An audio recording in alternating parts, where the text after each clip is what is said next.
téléspectateurs, téléspectatrices, bonsoir. Merci pour le choix de BF1. C'est un plaisir d'être en votre compagnie, comme chaque mardi soir, pour votre émission Vivre ensemble. Comme vous le savez déjà, Vivre ensemble est un instant d'échange, de partage, de conseils, de solutions avec un conseiller. Merci à vous qui êtes connectés depuis le canal 261 sur la TNT. Merci à vous connectés sur notre page Facebook et merci à toute la diaspora. Merci infiniment pour votre constante fidélité. Je suis Alice pour vous servir. Avec moi ce soir sur ce plateau, nous avons Imam Nassouri Boubacar. Il est conseiller conjugal, coach religieux et délégué médical. Imam Nassouri, bonsoir. Bonsoir, sœur Alice. Merci d'être là sur ce plateau. Merci beaucoup. Un plaisir de vous retrouver. Le plaisir est partagé.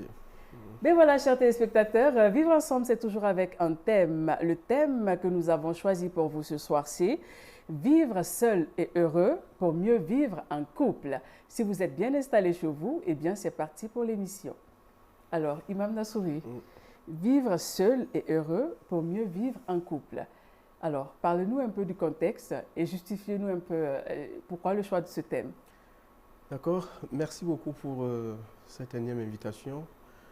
Et avant de répondre à votre première question, j'aimerais réitérer mes remerciements à l'endroit de la télévision BF1 qui nous donne effectivement l'occasion de partager ce qu'on connaît sur la vie de couple. Et aussi, j'aimerais, à travers cette occasion, demander à Dieu d'étendre sa main de grâce sur notre très cher pays. Amen. Qui traverse des moments assez difficiles. Et lui demander vraiment de nous aider à sortir de cette situation-là. Voilà, que Dieu facilite. Amen. Et qu'il fasse en sorte que notre pays puisse retrouver sa quiétude d'antan. Alors, vivre seul et heureux pour mieux vivre en couple, c'est une thématique, à mon sens, qui est très pertinente et je vais essayer d'expliquer pourquoi. Et vous savez tous que la vie est pleine d'incertitudes. La vie est pleine d'incertitudes. Par exemple, est-ce que je serai riche? C'est un exemple banal. Rien ne me le garantit. J'aurai combien de femmes? J'aurai combien d'enfants? Etc., etc. La vie est pleine d'incertitudes. Alors, parmi les rares certitudes que nous avons dans cette vie-là, la première est que nous allons tous mourir, tôt ou tard. Ça fait peur. Oui, ça fait peur. C'est vrai qu'aujourd'hui, nous vivons à une époque où chacun est préoccupé par sa famille, préoccupé par les projets qu'il envisage. Et du coup, on oublie parfois de penser à des choses, en fait, à l'au-delà, à la mort, etc., etc. Je comprends, mais bon, en tant que leader religieux, je ne peux pas quand même ignorer cet aspect-là. Voilà. Lorsqu'on lit la Bible, on va se rendre compte que Dieu nous rappelle cela permanemment. Et aussi dans le Coran, c'est exactement la même chose. Et le prophète sallallahu alayhi wa sallam, lui, la paix de Dieu soit sur lui, il avait l'habitude de dire « Aksiru min zikri hazimil lazat ». Rappelez-vous, souvenez-vous permanemment du destructeur des plaisirs et des désirs, c'est-à-dire la mort. Alors, ça, c'est la première certitude que nous avons de la vie. L'autre certitude, c'est quoi? C'est que après cette mort-là, nous allons nous retrouver seuls dans notre tombe. La troisième certitude, c'est quoi? C'est que nous sommes notre propre corps. Nous sommes notre propre et principal outil thérapeutique. D'où la nécessité de faire de soi-même son meilleur compagnon de la vie. D'accord? Et les recherches scientifiques l'ont démontré. Ils ont démontré en fait que les célibataires heureux forment pour la plupart du temps des couples heureux. D'accord. Pourquoi? Parce que au lieu de tomber amoureux, au lieu de tomber en amour, ils s'élèvent plutôt en amour. Alors, tomber amoureux, c'est un habit de langage. On ne devrait pas tomber amoureux. On ne devrait pas tomber en amour. On devrait plutôt s'élever en amour. Ça veut dire que je cultive un certain nombre d'habiletés en moi qui vont me permettre effectivement d'être heureux, d'être en harmonie avec soi-même. Parce que si je ne suis pas en harmonie avec moi-même, je ne pourrai pas établir une relation avec quelqu'un d'autre. Voilà. Et c'est pratiquement impossible d'être heureux dans un corps qui est malade ou bien dans un corps souffrant. Donc, il faut vraiment être heureux avec soi-même d'abord. Et lorsqu'on rencontre un célibataire qui est également heureux, on a de fortes chances, effectivement, de former un couple épanoui, un couple qui sera également heureux. À mon avis, ou du moins si je demande tout de suite à nos téléspectateurs, selon eux, quelle est la plus belle phrase d'amour qu'on puisse dire à son partenaire ou bien à sa partenaire? Justement, beaucoup de gens vont dire je t'aime, oui. Je t'adore mon bébé. Oui. Moi-même, je le dis souvent. Ah, d'accord. Même aujourd'hui, j'ai dit ça à ma blonde avant de venir. À votre blonde, hein? Ah oui, mais pourtant, ça va vous étonner. Beaucoup de savants ont dit que ce n'est pas ça. Pas, oui, en fait, ça fait partie des plus belles phrases d'amour. Mais pour paraphraser Scott Peck, et ce n'est pas moi seul qui le dis, beaucoup de savants l'ont dit, la meilleure phrase d'amour que l'on puisse dire à son partenaire ou bien à sa partenaire, c'est « Chérie, quand je suis avec toi, je suis heureux, très heureux. » C'est la plus belle phrase. Oui, et ce n'est pas fini. Et quand je suis seul, sans toi, je suis encore heureux. Bon, cette partie, je n'ai pas trop compris là. Ok, quand je suis avec toi, je suis heureux. Et quand je suis seul, par exemple, lorsque ma chérie ou bien mon chéri est en voyage, il n'est pas à côté ou bien il n'est pas à côté, je suis encore heureux. On ne peut pas être heureux puisque la personne n'est pas là, la personne est en déplacement. Si, justement. À quel sens on est heureux en ce moment? Oui, tout à fait, puisque justement la phrase continue en disant que mon bonheur ne dépend pas de toi en fait. Mais c'est avec toi en fait, je t'ai librement choisi pour partager avec toi mon bonheur afin de le faire grandir. Et donc cette phrase-là est le meilleur antidote contre la codépendance parce que finalement c'est ça qui est recherché à travers ce thème. Il faut arriver à établir ce qu'on appelle l'interdépendance et non la codépendance. La codépendance, c'est le fait de faire dépendre ton bonheur à la présence de quelqu'un d'autre. Et en ce moment, lorsque la personne ne sera plus là, qu'est-ce qui va se passer? Je vais souffrir. Alors que quand je suis heureux, je rencontre effectivement un célibataire qui est heureux, une personne qui est heureuse dans sa peau, on va former effectivement un couple heureux. Donc l'autre ne peut pas faire pour moi ce que je ne peux pas faire pour moi-même.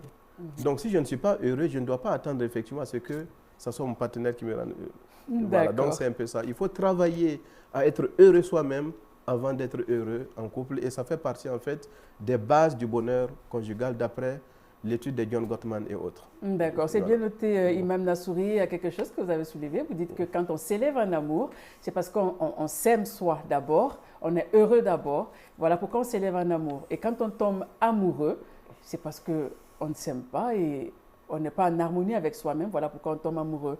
Mais ce qui est là, c'est que beaucoup de gens tombent amoureux, mais ne s'élèvent pas en amour. Oui. Je suis d'accord avec vous. En fait, la phrase que je venais de citer tout de suite, que j'ai paraphrasée du professeur Scott Peck, ce sont des gens en fait qui n'ont pas une bonne estime d'elles-mêmes, ou bien des gens qui vivent ce qu'on appelle la codépendance, qui peuvent être choqués par une phrase comme celle-ci. Sinon qu'effectivement, quelqu'un qui est bien différencié, qui est bien autonome, va accueillir cette phrase effectivement avec beaucoup de discernement, avec beaucoup de philosophie. Parce que et c'est ce que nous avons expliqué. L'une des bases du bonheur conjugal en couple, c'est d'arriver d'abord à être heureux. Et ce que vous avez dit, c'est vrai. Delis et Phillips, dans le paradoxe de la passion, ils l'ont bien explicité. Ça veut dire que tomber en amour est une chose très facile.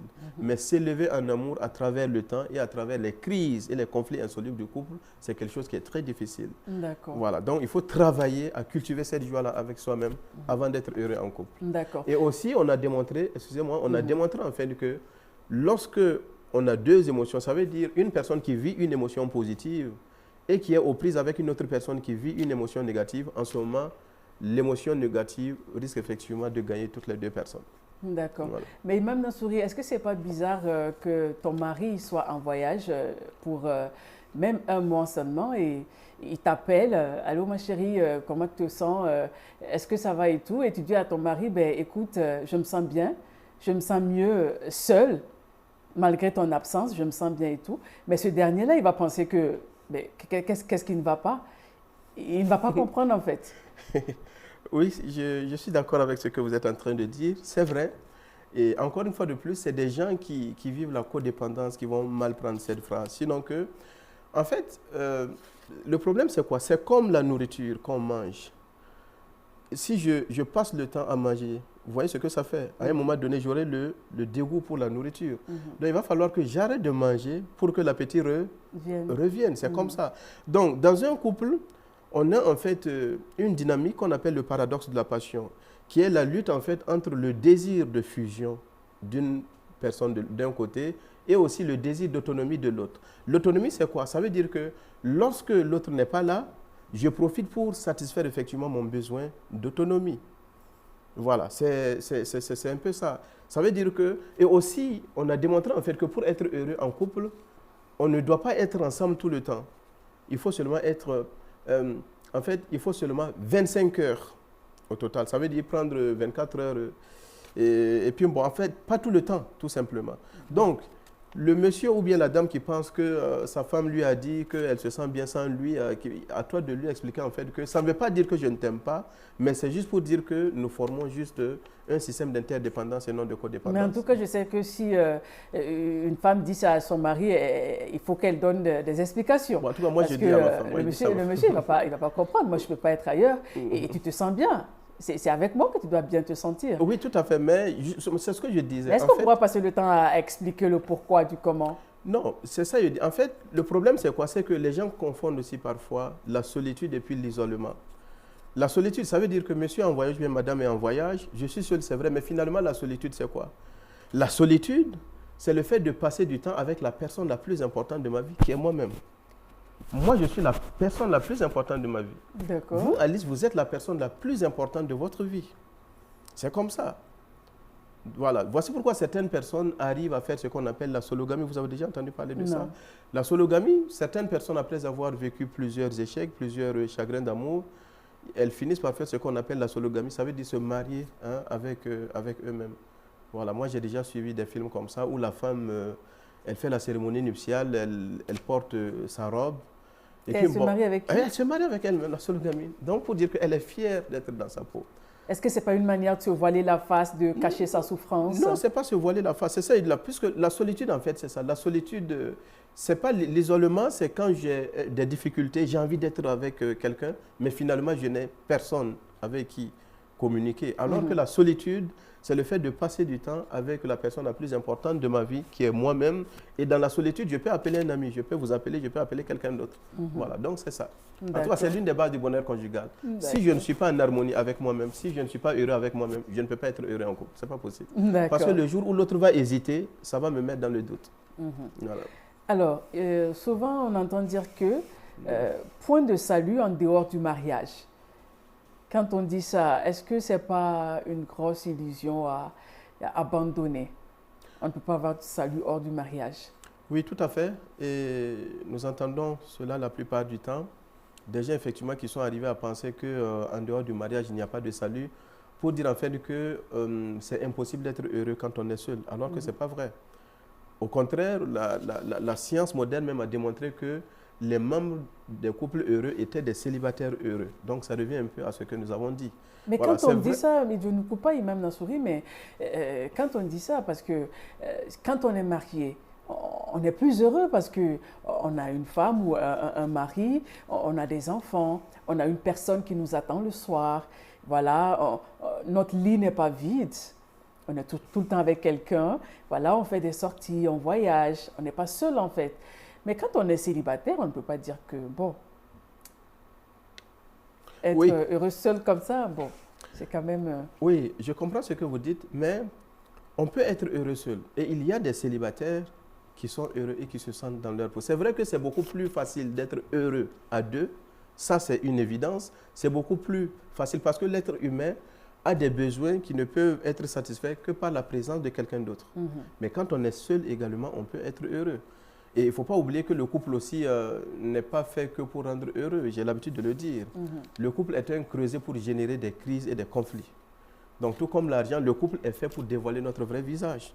Voilà, donc il faut se préparer seul d'abord et ensuite tu seras heureux dans le couple. Et votre question également me fait penser en fait à ce grand sage. Le grand savant de l'Antiquité, en fait, c'est Aristote. Un jour, il y a un jeune homme qui est arrivé qui lui a posé une question. Figurez-vous, cette question-là, c'était quoi? Le jeune lui demanda, ô vieux sage, est-ce que je dois me marier ou bien je dois rester célibataire?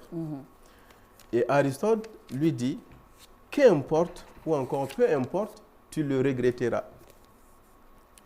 Peu importe, tu le regretteras. Regretter dans quel sens? Oui, tout à fait. Quand tu prends cette phrase d'Aristote, beaucoup de philosophes eux-mêmes ont très mal compris cette phrase d'Aristote. Aristote voulait tout simplement lui dire de profiter de son temps de célibat.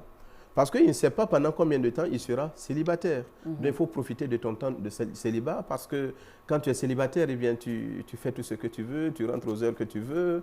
Alors que quand tu es marié, ça devient autre chose. Et même quand tu es heureux en couple aussi, tu n'as aucune garantie que ton partenaire va rester avec toi pour le reste de ta vie. C'est vrai ou pas? Et qui a cette garantie? Mais Est-ce qu'il y en a? en ce moment, quand on voit ça de cette façon, ça veut dire que c'est comme si on pensait que le mariage était quand même une prison, entre griffes. Parce que quand on pense que on doit bien vivre en étant célibataire avant le mariage, parce qu'avant le mariage, il y a trop de contraintes.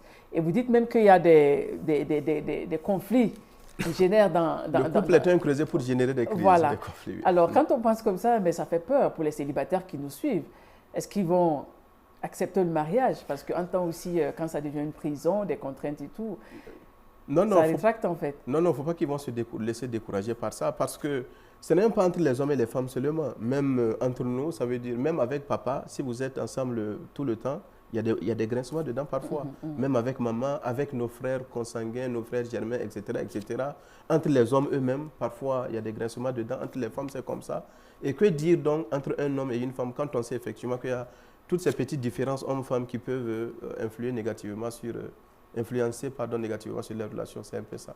Voilà, donc ce n'est pas pour dire que le mariage n'est pas bien. Bien au contraire, le mariage, c'est la meilleure garantie du bonheur, comme je le disais tantôt. Mais quelqu'un qui n'est pas marié aussi, quelqu'un qui est célibataire, peut tout simplement être heureux. Et on verra des exemples, Inch'Allah. D'accord. Voilà. Mais est-ce qu'il y a de ces couples-là qui sont heureux depuis qu'ils se sont dit oui? Ils sont heureux, il n'y a jamais de bagarre, il n'y a jamais de conflit. Tout le temps, c'est le bonheur. Est-ce que ça existe? Alors, il y a des études qui ont été réalisées. La toute première étude scientifique qui a été réalisée sur le sujet est celle du docteur Gottman. Je dis bien la toute première scientifique. Je ne parle pas des études qui sont basées sur des histoires, bien des anecdotes selon moi. Non. On a suivi des couples dans des laboratoires, etc., etc. Et ils ont démontré en fait que ce n'est pas l'absence de crise et de conflit qui détermine le bonheur ou bien le critère du bonheur des couples. Non. C'est plutôt la manière en fait de gérer et d'aborder ces crises-là. Voilà, parce que il faut remarquer que toutes les lettres du mot crise se trouvent dans le mot croissance ou décroissance. Donc ça veut dire qu'une crise peut être une occasion de développement personnel. Et quand on parle d'expérience, finalement l'expérience c'est quoi? C'est la somme de nos erreurs dont on a pris en fait conscience. C'est un peu ça. Voilà. D'accord, j'ai bien noté. Alors, à quoi reconnaît-on un célibataire heureux? Ok. Comment reconnaître un célibataire heureux? Ok, on en a déjà parlé brièvement. Par le fait que ne sachant pas pendant combien de temps il restera célibataire, il va profiter effectivement pour satisfaire son épanouissement personnel, pour développer un réseau d'amis, voilà, y compris des amis mariés, avec lesquels il va partager des activités culturelles, sociales et sportives. Voilà, parce qu'il sait en fait que l'amitié c'est quelque chose de très important. Cicéron disait en fait que quand on ôtait en fait l'amitié du monde, c'est comme ôter en fait le soleil du monde. Donc il va profiter pour développer aussi des activités qui sont très très très intéressantes. Parce que le philosophe Alain aussi disait que l'homme est occupé à chercher en fait son bonheur, alors que son plus grand bonheur c'est d'être occupé. Voilà, donc c'est de travailler à être heureux soi-même en attendant de trouver un autre célibataire heureux avec qui ils vont développer un projet de vie à deux. D'accord. Mais Imam Nassouri, est-ce qu'il n'y a pas un risque si je me marie à un célibataire qui a été tellement heureux dans son célibat et qu'on se marie, est-ce que ce dernier-là ne va pas garder cet esprit de célibataire endurci? C'est-à-dire qu'il va tout le temps vouloir rester avec ses amis comme il le faisait avant. S'il partait par exemple en boîte de nuit, il va vouloir toujours le faire avec ses amis. Il ne sera pas permanemment à la maison. Et je me dis que c'est quand même un risque. Mais si on a rencontré un homme qui n'a pas duré dans son célibat, je pense que ça peut matcher. Non, le plus important, ce n'est pas la personne qui a duré dans le célibat ou pas. C'est vraiment de trouver une personne qui est mature, qui est responsable et qui est autonome. Qui est autonome, qui est responsable. Parce qu'à partir du moment où, je comprends ce que vous dites, parce que là maintenant, peut-être, c'est que la personne est en train de bafouer en fait ses responsabilités conjugales. Sinon, à partir du moment où tu es marié, effectivement, chacun a l'obligation de prendre le bout de sa relation à 100%, voilà, d'être responsable. Voilà, donc quand tu es marié, il y a un certain nombre de responsabilités auxquelles il faut en fait te satisfaire, quoi. Voilà. Mais le plus important, ce que je veux véhiculer par là, c'est que chacun doit travailler en fait à devenir autonome, à être responsable. Voilà, c'est un peu ça. Donc, éviter vraiment la codépendance parce que, comme je le disais tantôt, la codépendance, ça mène en fait à ce qu'on appelle les relations toxiques. Un couple doit être basé sur ce qu'on appelle l'interdépendance. Ça veut dire que mon bonheur ne dépend pas de toi, mais en partageant mon bonheur avec toi, je le fais grandir tout simplement. C'est pour cela que Benoît Magimel, c'est un Français, j'aurais aimé écrire cette phrase-là, malheureusement il l'a déjà écrite, qui dit que le bonheur en fait se trouve seul et se partage avec quelqu'un. C'est exactement comme ça. Mais qu'en est-il de ces personnes-là qui pensent que leur bonheur dépend de leur conjoint ou conjointe? J'ai besoin de toi pour être heureux ou heureuse. Sans toi, je ne peux rien faire et tout. Il y a des gens qui pensent comme ça également. Ils doivent faire un travail sur eux-mêmes. Voilà, là, ils courent tout droit vers la perte, vers la codépendance, vers la décadence. Voilà. Donc, sans toi, je ne suis rien. Eh bien, là, tu es en train de rechercher un amour cool. Tu vas finir par couler. La meilleure personne de ta vie, ou bien la personne la plus importante de ta vie, c'est toi-même. Tu n'as aucune garantie. Donc, il faut te préparer à vivre seul. Mais puisque tu te dis que c'est l'amour de ta vie, voilà, cette personne est tout pour toi, ça veut dire que tu ne rêves même pas, tu n'imagines même pas un jour, voilà, te réveiller, ne pas voir la personne et tout. C'est une manière de montrer vraiment qu'on aime. Maintenant, vous dites que la codépendance peut être toxique. Et là aussi, c'est un autre volet qui fait un peu peur. Mais bien sûr, c'est ça qui finit par mener en fait les couples dans... Je ne sais pas, il y a des gens qui étouffent dans une relation. Effectivement, lorsque le degré de fusion et le degré d'autonomie ne sont pas en fait au même niveau, la relation devient toxique. Voilà. Donc, ce que je suis en train de dire, ce n'est pas qu'on ne doit pas aimer l'autre. Ce n'est pas qu'on n'est pas amoureux. On aime, c'est vrai, mais je t'aime, mais j'existe aussi en dehors de toi. C'est vrai ou pas? Voilà, parce que finalement, ce que vous êtes en train de dire, c'est comme si ces gens-là voudraient en fait tout ramener ensemble, vouloir tout faire ensemble. Non, pourtant, ce n'est pas comme ça.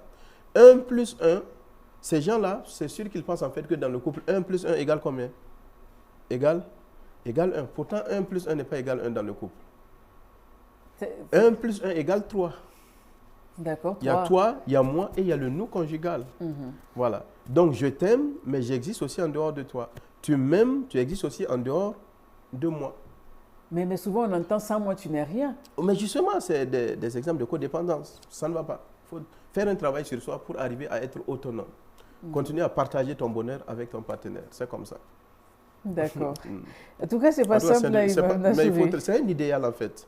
Voilà, vous avez raison, parce que finalement, en fait, quand on est enfant, de l'enfant jusqu'à l'adolescence, on ne prête pas attention, en fait, au regard d'autrui.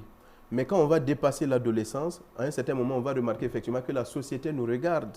Et on a besoin effectivement du regard des autres. Et en ce moment, on voudrait forcément que notre regard intérieur, ça veut dire le regard que je me porte sur moi-même, corresponde effectivement avec celui de l'autre. Et si ce n'est pas le cas, bon, on va souffrir. Donc, il faut faire fi des autres simplement. D'accord. Voilà. Alors, Imam Nassouri, quelles sont les aptitudes à développer par toute personne célibataire qui veut être heureuse? Une personne qui veut être heureuse, quelles sont les aptitudes à développer? Ok, la première aptitude, d'après les savants, les psychologues, je n'aurai pas le temps de citer les noms, ils ont dit que les célibataires heureux ont des aptitudes. La première des choses, ils apprécient leur propre compagnie sans tomber dans le narcissisme. C'est ce que je disais tantôt. Oui. Expliquez-nous. Quand ils sont avec leur conjoint, ils sont heureux. Et quand ils sont seuls également, ils sont heureux. Et ça, c'est ça qui est logique. Oui, c'est ça qui est logique. D'accord. Je suis la personne, encore une fois de plus, la plus importante de ma vie.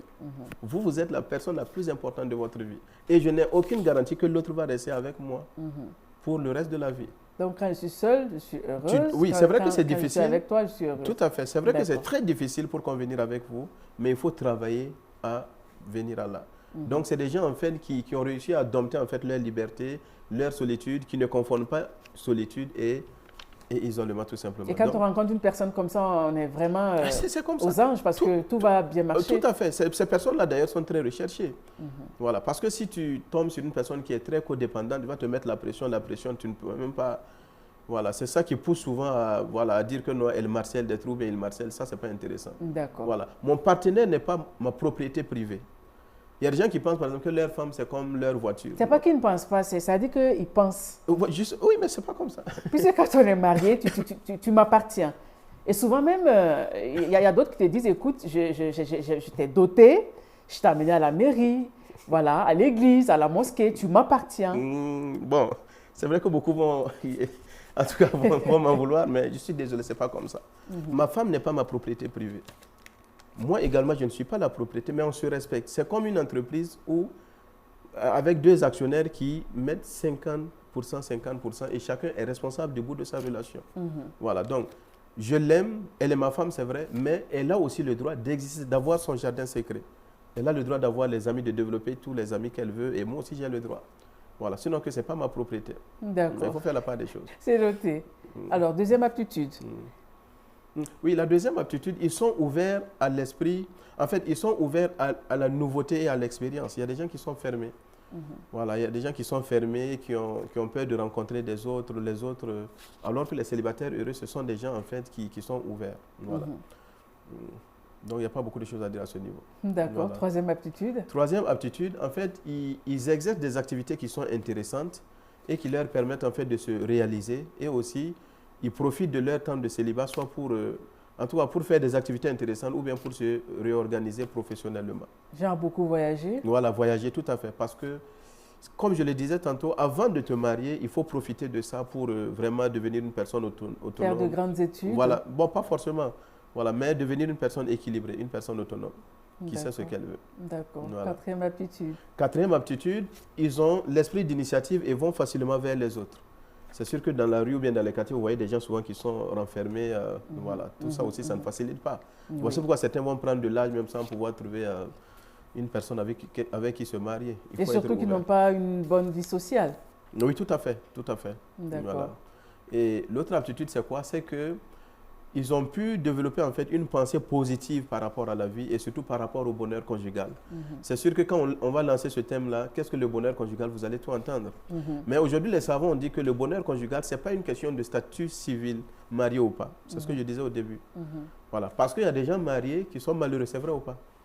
Oui, moi, j'en vois beaucoup. On croise des gens qui sont mariés et qui sont malheureux. Et je connais aussi des célibataires qui sont très heureux. Tout à fait.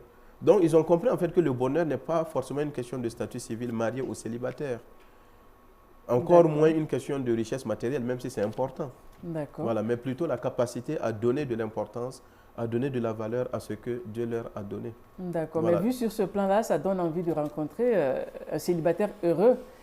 Voilà, qui a toutes ces choses-là dont vous venez de citer. Oui, tout à fait. Parce qu'avec une telle personne, on se sent à l'aise dans le foyer, on n'est pas traumatisé, on n'a pas de pression. Voilà, on se comprend et puis la vie est tranquille. Tout à fait. Et là, la relation est équilibrée. Voilà, il n'y a pas de toxicité. D'accord. Mais quand vous parlez de toxicité, ça peut être quoi dans la vie de couple? Non. À quel moment on se sent étouffé dans la vie de couple? Quand l'autre, par exemple, veut t'imposer, en fait, ses lois.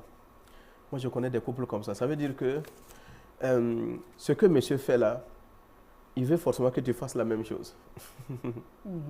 Voilà, imposer. Dans le couple, on ne doit pas imposer. Ça se discute pour trouver ce qui va arranger, en fait, le couple. Voilà. Ou bien la jalousie excessive. Ça aussi, il y en a. Ça rend la relation toxique. Voilà, c'est des exemples, quoi. Mais la jalousie, on dit que quand on aime, on doit être jaloux. Ou bien il y a une forme de jalousie qu'on ne doit pas développer. Il y a des limites. Il y a des limites à ne pas dépasser. Voilà.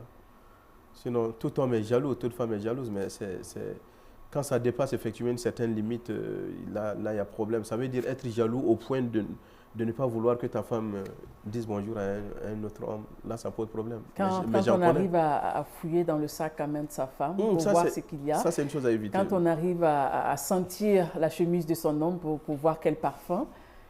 Voilà, quand on commence à fouiller dans le téléphone, là, ça devient de la jalousie excessive. Oui, il faut se faire consulter. Là, il y a problème. Mais souvent, je me dis que c'est ton partenaire, tu as le droit de savoir ce qu'il fait ou ce qu'elle fait. Oui, je disais tantôt que ton partenaire n'est pas ta propriété privée. Tu n'as pas le droit de toucher, par exemple... C'est juste pour être sûr, ne pas être surprise ou surpris demain. Pour moi, tu n'as pas le droit de toucher au téléphone de ton mari ou de ta femme, tant que cette personne ne t'a pas donné l'autorisation. Non seulement tu risques de rentrer dedans, trouver des choses qui vont te déplaire, en ce moment c'est toi qui as provoqué, mais c'est un manque de respect. Voilà. Donc la confiance doit être de mise en fait dans un couple. Vous voulez dire que les personnes qui font ça n'ont pas de confiance en soi? Ni en eux, ni en leur partenaire. Voilà. Donc tu ne dois pas en fait espionner, non. Si ton partenaire fait quelque chose, voilà, en tout cas, qui prouve effectivement qu'il a été peut-être infidèle, là, à la rigueur. Mais tu ne peux pas passer le temps à fouiller le téléphone. L'espionnage, non. C'est parce qu'on peut-être on est tellement amoureux ou amoureuse. On ne veut pas perdre la personne.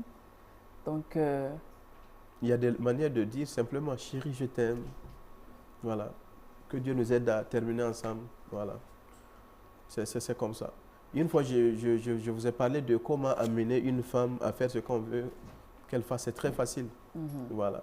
Mais vous pouvez le rappeler, hein, parce que la répétition, elle est pédagogique. Non, le renforcement positif. Voilà. Ça veut dire quand il fait des choses qui te plaisent, tu dis, voilà, aujourd'hui, avant de t'endormir, tu as fait telle ou telle chose, ça m'a plu, il faut continuer dans ce sens. Mais si tu passes le temps à l'engueuler, je t'ai vu avec tel homme, tu parles avec des hommes, demain, elle va refaire la même chose. Voilà. Donc moi, je pense que l'espionnage, c'est une chose à abandonner. En tout cas, chez nous, c'est interdit, chez nous, les musulmans. Bon, ou bien, il y a des manières d'espionner aussi. On peut espionner en douceur, mais pas dans la violence. Il ne faut même pas espionner. On peut espionner et puis essayer de trouver une solution après sans que monsieur ou madame le sache. Il ne faut même pas le faire. Pourquoi? Pour moi, il ne faut pas espionner. C'est mieux. Là, vous êtes en paix. Mais quand tu assises comme ça ou tu assis comme ça et ça tombe sur toi, souvent on a juste envie d'espionner un peu pour ne pas être surpris comme je viens de le dire. Ça fait du bien au cerveau et tout, quoi. Mais justement, quand tu le fais et que tu découvres maintenant des choses désagréables, qu'est-ce qui va se passer? En ce moment, on assume et on essaie de dialoguer. Voilà, bon, c'est ça. Mais souvent, il faut peser le pour et le contre. Voilà, parce que souvent, en voulant chercher à savoir ce qui est caché derrière, tu risques de gâter beaucoup de choses et regretter, tout simplement. D'accord. Voilà. Tant que quelque chose ne t'est pas apparu à 100%, c'est mieux de laisser en fait les imaginations. Ça ne sert à rien. D'accord. Donc, je pense que c'est mieux de suivre les conseils de Imam Nassouri parce qu'il y a un comédien qui disait que le téléphone de l'homme, c'est comme de l'oignon. C'est-à-dire que tu fouilles et puis tes larmes coulent seules. Il peut faire une confidence. Oui. Même téléphone des imams. Ah oui, hein? Donc, c'est mieux. Je pense qu'on va rester comme ça, on ne va pas fuir. Alors, Imam Nassouri, y a-t-il des catégories de célibataires malheureux? Ok. Oui, les psychologues ont essayé effectivement de regrouper les célibataires malheureux en plusieurs catégories. Il y en a effectivement. Et à ce niveau précisément, ils ont essayé d'établir une similitude avec ces célibataires qui sont malheureux avec un certain nombre d'animaux. Ah oui? Ah oui, voilà. D'accord. Au regard de leur comportement. Est-ce qu'on peut avoir ces animaux-là? Oui, oui. La première catégorie des célibataires malheureux, c'est ce qu'on appelle l'ours grognon ou la personne célibataire qui se renferme dans sa caverne. Quand vous observez l'ours grognon, c'est un animal qui aime rester dans sa caverne. Donc, c'est des gens qui se renferment. Excusez-moi l'expression, c'est la vieille fille du quartier ou bien le vieux garçon du quartier. Il est là et il ne veut pas rencontrer des gens. Donc, au lieu de rencontrer des gens, si tu ne vas pas à la rencontre des gens, comment est-ce que tu vas avoir un mari? C'est ça. Voilà. Et qu'est-ce qui pousse ces célibataires-là à être comme ça, à ne pas vouloir aller vers les gens? Et souvent, on se réveille un matin, on a la quarantaine, cinquantaine, et c'est trop tard pour un mariage. Oui, tout à fait. Il faut développer des activités intéressantes. Il faut aller au plateau, il faut aller, je ne sais pas, sur des conférences, il faut venir faire des émissions très intéressantes. Tu vas faire des rencontres. Mais est-ce que ces personnes n'ont pas été blessées? Ce qui les a poussés à être renfermés et grouillons dans leur coin, à ne pas vouloir être sociables avec les autres? Oui, mais ce n'est pas une raison suffisante parce qu'une des solutions, bien un des remèdes en fait du chagrin d'amour, c'est quoi? C'est de trouver un nouvel amour. C'est difficile quand on a donné tout son cœur, c'est-à-dire qu'on a même arraché le cœur pour donner. Et encore après, on a été... Encore la codépendance. Voici pourquoi dans une relation, il faut l'interdépendance. Si tu bases ta relation sur la codépendance, quand la relation va s'arrêter, voilà. Donc, Imam veut nous dire ce soir qu'il ne faut pas se donner totalement quand c'est à l'étape de copain-copine. On ne donne pas tout son cœur, on donne moitié et puis on garde moitié. Comme ça, si ça chauffe, on reprend tout et puis on colle. Non, on donne tout le cœur. Peut-être qu'on va en arriver, mais aujourd'hui, beaucoup de jeunes filles font certaines erreurs, peut-être que vous connaissez. Moi, il y a 2 filles qui m'ont posé à 2 reprises cette question, que non. À chaque fois qu'elles gagnent quelqu'un, première sortie, deuxième sortie, à la 3e sortie, que si elles refusent de donner, le monsieur s'en va. Mais effectivement, pourquoi c'est comme ça? Moi, je ne sais pas pourquoi c'est comme ça. Juste parce qu'il a misé son argent ou c'est à cause de quoi? Non, moi, je ne sais pas. Les hommes sont comme ça. En fait, pour vous faire une confidence, le premier besoin fondamental d'un homme dans une relation, c'est le sexe. D'accord? C'est ce que la science a démontré. Voilà, donc l'homme est un être d'action. Donc il aime faire tout ce qu'il peut pour faire plaisir effectivement à Mais sa qu'est-ce femme. qu'il veut découvrir? Puisqu'il va découvrir, si tu aimes vraiment la personne, ce que tu recherches là, tu vas l'avoir, si tu demandes sa main, si tu fais la dot et tout. Mais pourquoi être pressé? 2-3 jours et déjà tu veux voir ce qu'il y a. Pourquoi? C'est pour ça que je demande aux filles de ne plus donner de la... D'accord. Ah oui, faut une première sortie, deuxième sortie, troisième sortie. Écoute, ce que tu as à donner, c'est précieux. Et souvent même, tu vas donner, il va voir et puis il dit bof, et puis il passe à une autre. Oui, tout à fait. En 48 heures, l'homme est capable de produire plus de 25 millions de spermatozoïdes. Alors que la femme, tout le long de son cycle, elle va produire au maximum 400 ou 500 ovules. Donc ce soir encore, sur ce plateau, vous conseillez aux filles de ne pas céder. Si tu m'aimes, on va marcher ensemble jusqu'au mariage. Tout à fait. Est-ce que c'est possible de nos jours, Imam? Si. Donc l'homme qui ne peut pas faire ça, il ne te mérite pas tout simplement. Mais c'est bizarre parce que les jeunes d'aujourd'hui, il suffit de dire non et ils passent à autre chose tranquille. En fait, ça ne le touche pas, quoi. Oui, puisqu'il veut ce qu'on appelle le one night stand en anglais, ça veut dire amoureux. On dit couillon, on dit you. D'accord. Beaucoup de jeunes aiment ça. Pourtant, imaginez quelqu'un, un chef d'entreprise qui a engagé un employé. Tu engages un employé et tu lui fais déjà un contrat, tout ça, avec tous les bénéfices de la convention collective. Tu ne lui donnes même pas un mois pour essayer, tu lui donnes déjà tous les bénéfices. Tu es assuré effectivement que la personne va bien travailler? Non. Donc si en tant que fille, tu lui donnes déjà tous les bénéfices de la convention collective, eh bien tu as tout gâché. C'est ça. Voilà, donc, et nous aussi, en tant que femme, on doit se dire, ben, écoute, si tu es parti, c'est que tu ne me mérites pas. Et on ne doit pas s'en vouloir en fait. Mais c'est vrai. Voilà. Donc on ne dit pas de ne pas fréquenter. Au contraire, je suis en train d'encourager nos soeurs à rencontrer les hommes. Mais finalement, rencontrer des hommes pour voir quelqu'un qui peut être ton homme, ça ne veut pas forcément dire, ça ne veut même pas dire donner en fait. C'est comme nous, par moment, nous entrons dans les supermarchés, on regarde les marchandises. Est-ce que regarder, ça veut dire forcément acheter? C'est ça. Vous pouvez compter le nombre de fois que vous avez regardé ça, acheter. C'est comme ça. C'est ça. Voilà. Donc, j'espère que les jeunes ils vont comprendre ce message-là ce soir. Et quand vous rencontrez quand même une fille, si vous l'aimez vraiment et que c'est pour le mariage, il faut supporter et patienter. Et aller vite, quoi. La demande de mariage, si ça se fait très rapidement, tout ce que tu veux, tu l'auras. Tout à fait. Je comprends les hommes parce que finalement, pour eux, le plus grand plaisir et le plus grand jeu qu'ils connaissent, c'est le sexe. Mais chez la femme, ça ne marche pas comme ça. D'accord. Voilà. C'est bien noté. Là, c'était l'ours grognon qui représente un célibataire malheureux. Tout à Ensuite, fait. deuxième. On a également le paon ou le coureur de soirée. En fait, ça, c'est la personne célibataire qui a peur de la solitude, mais qui tombe dans des relations superficielles. Déjà, le paon, c'est l'oiseau là, qui a des belles couleurs qui s'éparpillent là. D'accord. Voilà.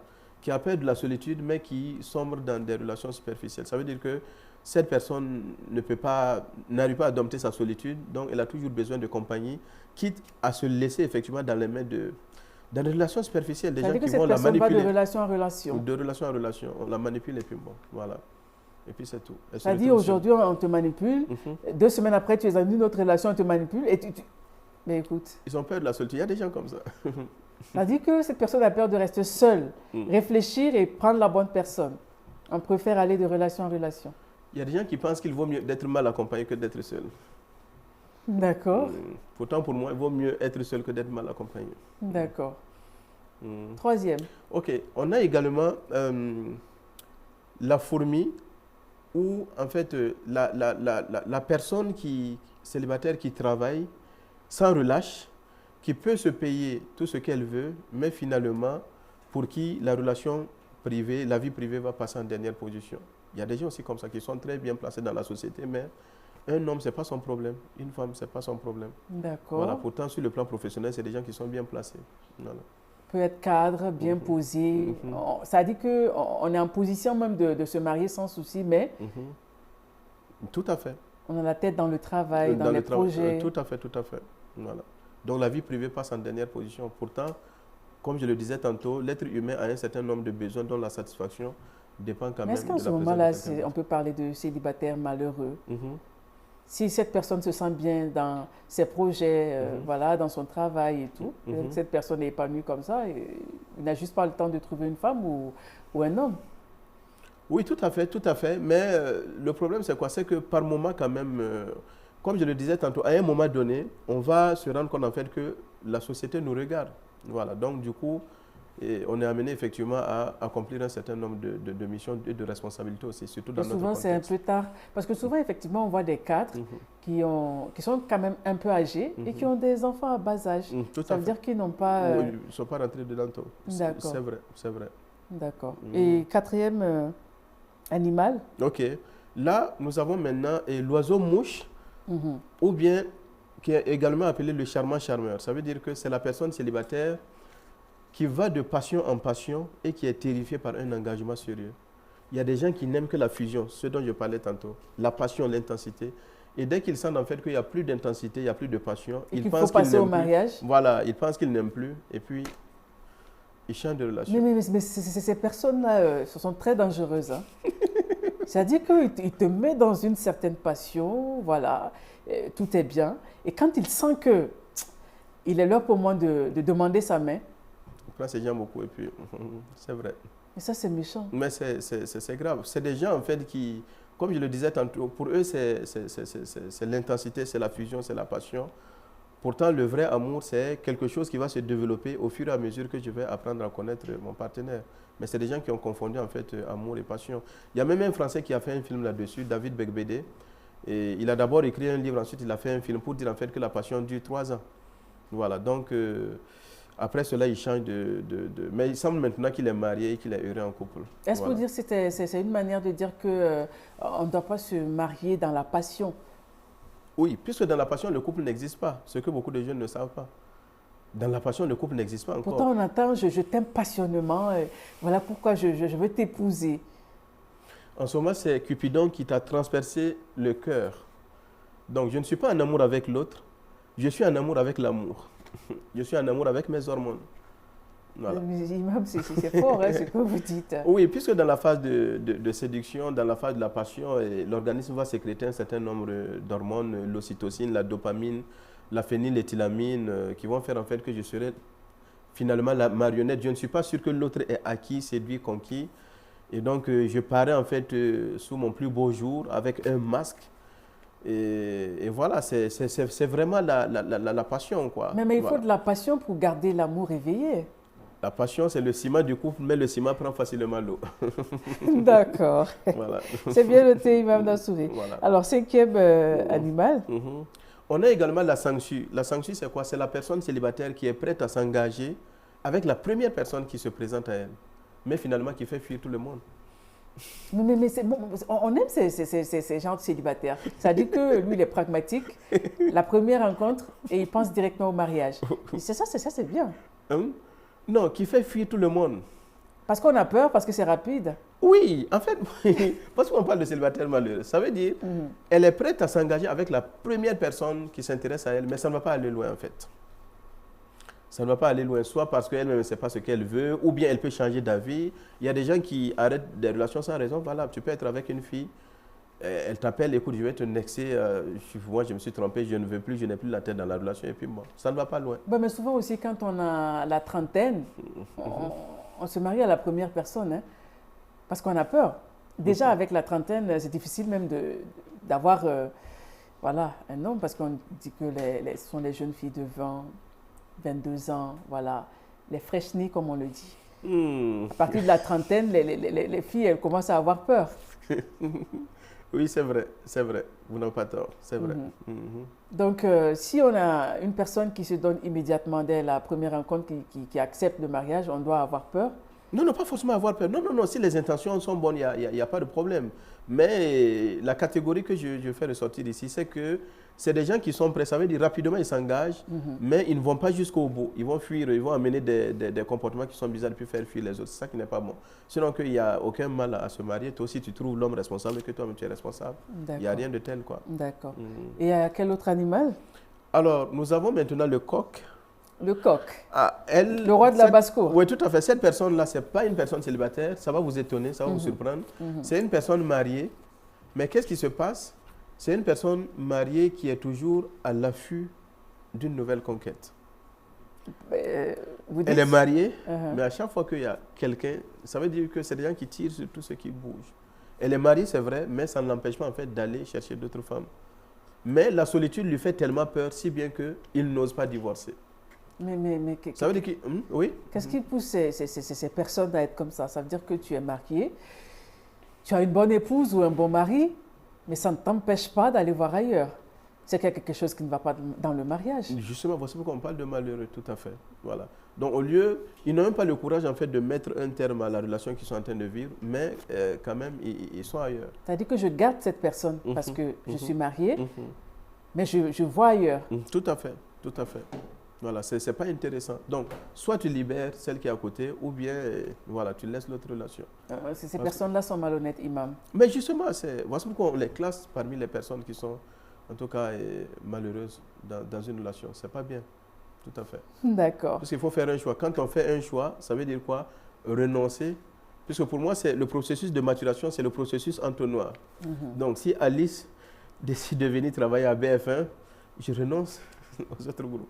D'accord. Donc, choisir une femme, c'est renoncer aux autres femmes, même si elles sont plus jolies, entre guillemets. D'accord. Sauf si tu veux être polygame, comme imam. Ça, c'est autre chose. Polygame, hein? Non, mais vous êtes imam, c'est normal.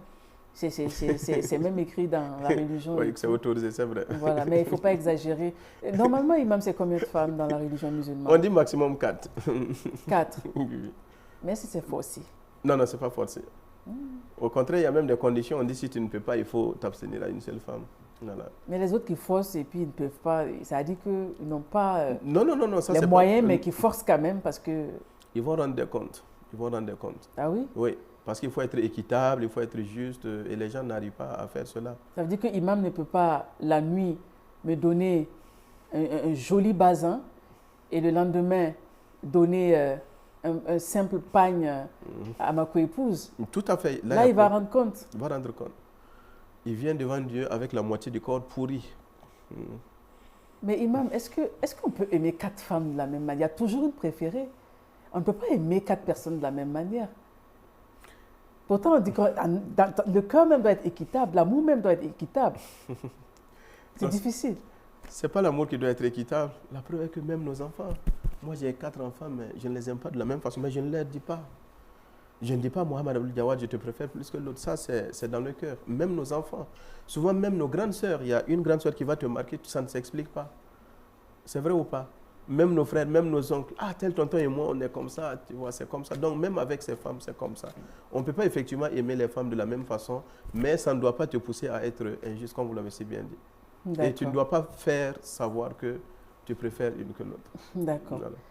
C'est bien noté, imam. Alors, certaines personnes ont vécu tellement de déceptions amoureuses au point de se poser des questions, à savoir si le prochain partenaire sera le bon ou la prochaine partenaire sera la bonne. Ça veut dire que c'est difficile. On a été tellement déçus dans la vie amoureuse que... Est-ce que le prochain, je vais pouvoir saisir le bon numéro? C'est ça. Ouais. Parce qu'il ne faut quand même pas passer d'homme à homme, de femme à femme. C'est pas joli à voir. C'est vrai. C'est une question qui est très pertinente. Mais le premier conseil que moi je vais donner à ces gens, peut-être à ces filles, parce que c'est elles qui sont plus nombreuses, c'est de tourner un peu la question, peut-être changer un peu la question et de se poser la suivante. Est-ce que je serai la bonne pour le prochain? Voilà. Est-ce que il ne faut pas voir l'autre d'abord, il faut se voir soi-même. Tout à fait. Ça revient à ce qu'on a développé au début. Travailler à être une personne qui est responsable et qui va rencontrer aussi une personne qui est responsable. Après cela, il faut arrêter de jeter en fait l'erreur, la faute sur les autres. Si moi j'ai vécu une relation, 2 relations, une relation que ça va donner, bon, finalement il faut se poser la question, est-ce que la faute c'est les autres? Vous ne pensez pas? Une relation, 2 relations, parfois même 10. Une fois, il y a une qui m'a dit que 19. Relations. Je lui ai dit, peut-être que la 20e, ça va marcher pour ironiser. Elle m'a dit que vous êtes mauvais. Je ne suis pas mauvais. C'est vrai. Bon, jusqu'à 19 personnes, si ça n'a pas marché, finalement, ce n'est pas mes partenaires qui ne sont pas corrects, c'est moi. Et une fois, je me suis amusé à faire un exercice avec une de mes clientes que j'ai appris de mes mentors. Je lui ai dit, écoute, tu dis que tu as rencontré plus de 10 personnes. Bon, moi, je vais seulement 5. Il faut laisser le surplus là. Tu vas les inviter dans mon bureau. Voilà, toutes ces 5 personnes, tous ces 5 mecs-là, tu vas les inviter dans ta tête. Vous allez vous mettre devant moi.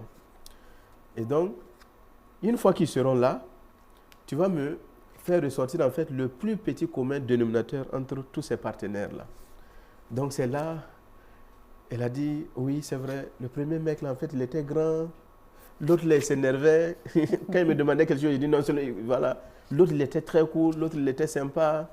Je dis, bon, tout ça c'est bien beau, mais dis-moi, le plus petit communautaire entre ces deux-là, c'est quoi? Elle tourne, elle ne sait pas. Et ça, si tu le demandes même avec d'autres personnes, ce n'est pas évident. Alors que le plus petit commun dénominateur, c'est elle. C'est vrai ou pas? C'est elle qui a été avec tous ces mecs-là. C'est ça. Donc finalement, si avec tous ces gens-là, ça n'a pas marché, c'est que quelque chose ne va pas à ton niveau. Donc il faut te remettre en question. D'accord. Voilà, il faut te remettre en question. Imam Nassouri, nous sommes dans le temps. Okay. Ça allait vite. Oui. Très passionnant. Et sûrement qu'on va plus développer dans un autre numéro. Inch'Allah. Alors, un dernier mot, des conseils à l'endroit des téléspectateurs? Oui, le dernier mot, c'est, comme je le disais tantôt, pour paraphraser Delis et Phillips, tomber en amour, c'est très facile. Hein. C'est très, très facile. Tu peux voir une femme comme ça, qui te plaît, ou bien un homme qui te plaît. Maintenant, s'élever en amour, traverser le temps et à travers toutes les crises, là, c'est une chose qui est très, très, très difficile. Et donc, il faut cultiver certaines habiletés, travailler vraiment à être autonome, à être heureux, avant de trouver une autre personne aussi qui est heureuse. C'est ça qui va constituer la meilleure garantie du bonheur conjugal, Inch'Allah. Merci beaucoup, Imam Nassouri. Alors, je vous permets de donner votre contact aux téléspectateurs en cas de besoin. Ok, je suis au 05 59 96 et 96. 05 59 96 96. Un message de préférence, il ne faut pas appeler, Inch'Allah. D'accord. Merci beaucoup, Imam. Merci. Mais voilà, chers téléspectateurs, on va s'arrêter là pour vivre ensemble. On va se donner rendez-vous mardi prochain, Inch'Allah, pour un autre numéro. Bonne suite de programme sur la chaîne Au cœur de nos défis. Au revoir et à la semaine prochaine.